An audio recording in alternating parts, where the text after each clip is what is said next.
নমস্কার বন্ধুরা, Tanuja kitchen with village ফুডে আপনাদের সকলকে স্বাগত। বন্ধুরা, আজ আমি নিয়ে এসেছি আপনাদের সামনে দারুণ একটি রেসিপি। আজ আমি করব আলুর দম, একদমই গ্রাম্য পদ্ধতিতে এই রেসিপিটি যদি আপনারা একদিন বানিয়ে খান আপনারা রোজ খেতে চাইবেন।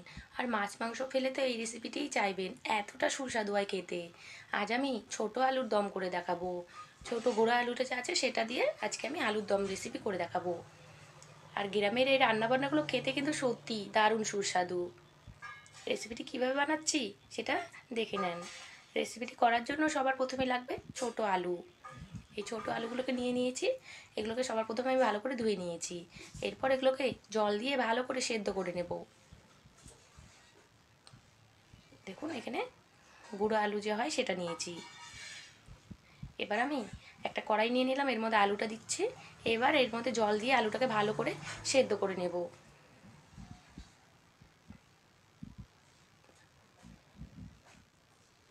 জল দিয়ে দিলাম, দিয়ে এটাকে ঢাকা দিয়ে 20 মিনিট মতো ভালো করে সেদ্ধ করে নেব। উনুনে বসিয়ে দিলাম, এবার ঢাকা দিয়ে দিচ্ছি। আলুটা সেদ্ধ হতে হতে এদিকে আমি মশলাটাও রেডি করে নিচ্ছি। দেখুন মশলার এদিকে করার জন্য আমি 2টো রসুন ছাড়িয়ে নিয়েছি, 2 ইঞ্চি মতো আদা নিয়েছি, আর 10টা পাকা লঙ্কা নিয়েছি। এখানে লঙ্কাটা আপনারা ঝালটা পরিমাণ মতো দিতে পারেন। আজকের আলুর দমটা একটু আমি ঝাল ঝাল করবো জন্য এখানে 10টা মতো পাকা লঙ্কা নিয়েছি।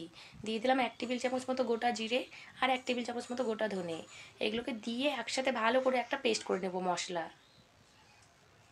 আর এখানে 4টে পেঁয়াজ কুচিয়ে নিয়েছি, কিন্তু পেঁয়াজটা পরে লাগবে। আর এদিকে দেখুন আলুগুলো সেদ্ধ হয়ে গেছে। আলুগুলোকে এবার নামিয়ে ঠান্ডা করে আমি ছুলে নেব। দেখুন আলুর খোসাটাকে ছাড়িয়ে নিয়েছি।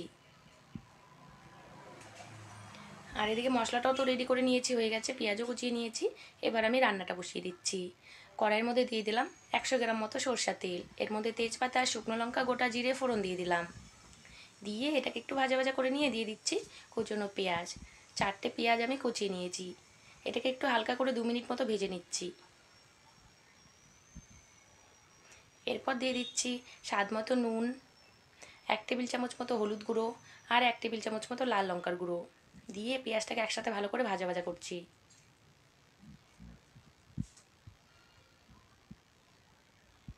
এরপর দিয়ে দিলাম সেই মশলাটা যে বেটে রেখেছিলাম এটা। দিয়ে এটাকে 6-7 মিনিট মতো ভালো করে কষিয়ে নেব। মশলা থেকে যতক্ষণ না কাঁচা গন্ধটা চলে যাচ্ছে ততক্ষণ ভালো করে কষিয়ে নেব। সামান্য একটু বাটিটা ধুয়ে জল দিয়ে দিলাম।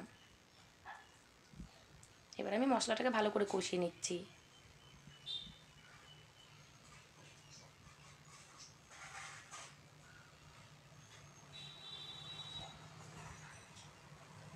দেখুন মশলাটাকে ভালো করে কষিয়ে নিলাম।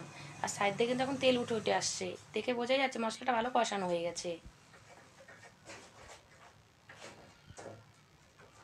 এইভাবে মশলাটাকে ভালো মতো কষিয়ে নেওয়ার পরে যে আলুগুলো আমি সেদ্ধ করে রেখেছিলাম ছোটো আলুগুলো, সেগুলো এর মধ্যে দিয়ে দেবো। আমি কিন্তু আলুগুলোকে আর তেলে এক্সট্রা ভেজে নিইনি, এইভাবেই করছি। ডাইরেক্ট সেদ্ধ আলুটা এর মধ্যে মশলার মধ্যে দিয়ে দিলাম। দিয়ে এটাকে 5 মিনিট মতো আবার কষিয়ে নেবো একসাথে মশলার সাথে।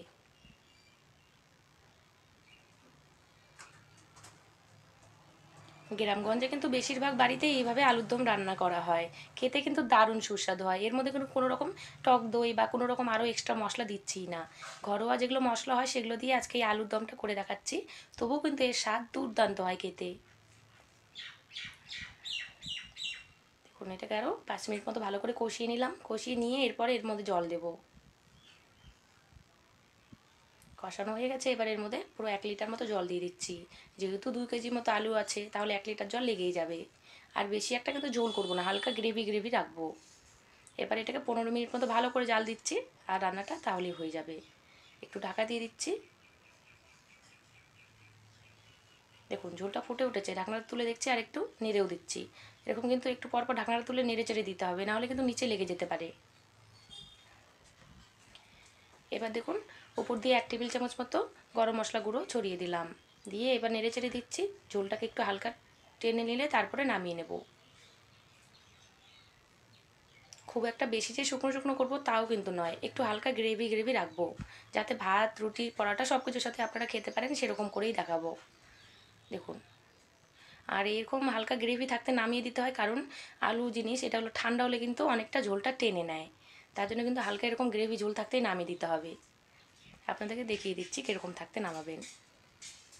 এবার কিন্তু হয়ে গেছে, উপর দিয়ে ধনেপাতা কুচি ছড়িয়ে দিলাম। ছড়িয়ে দিয়ে আজকের এই রেসিপিটা কিন্তু একদমই তৈরি। এই যে এরকম হালকা হালকা ঝোল ঝোল থাকতে নামিয়ে দিতে হবে।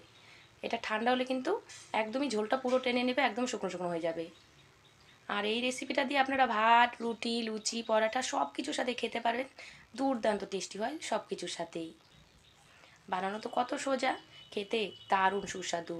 গ্রামগঞ্জের এই রেসিপিগুলো আপনারা একদিন অবশ্যই ট্রাই করে দেখবেন, আশা করি আপনাদের খুবই পছন্দ হবে।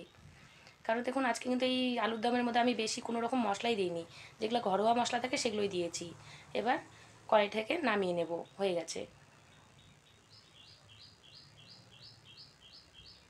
দেখুন বন্ধুরা, নামিয়ে নিলাম। দেখতে কত সুন্দর হয়েছে, খেতেও কিন্তু দারুণ টেস্টি হয়েছে।